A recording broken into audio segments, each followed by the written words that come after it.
Man suspected of killing woman in Glengough was in family's care for over a decade. Shelter Rock, Spanish Town resident injured in gun attack. Please remember to subscribe, like, share, comment, and don't forget to hit that notification bell so you can always be updated with the latest news. Now for the news in details. The mother of Lisa Gay Cobry, the woman whose decomposing body was found in Glengough, St. Catherine on Tuesday, is struggling to come to terms with the tragedy. Sonia Beverly says her 32-year-old daughter was a quiet and cheerful individual.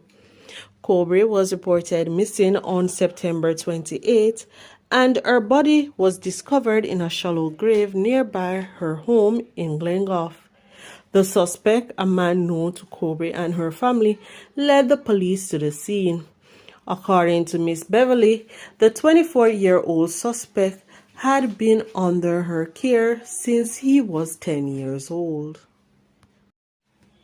The Spanish Town Criminal Investigation Branch is probing a gun attack on a man at his home in Shelter Rock.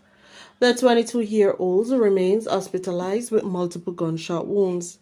It is reported that he was at home when around 12:30 p.m. on Tuesday he was attacked by a gunman who shot him repeatedly.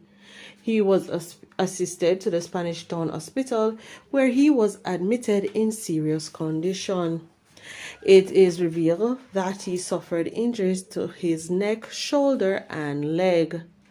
No motive has been established in the matter, which remains under investigation.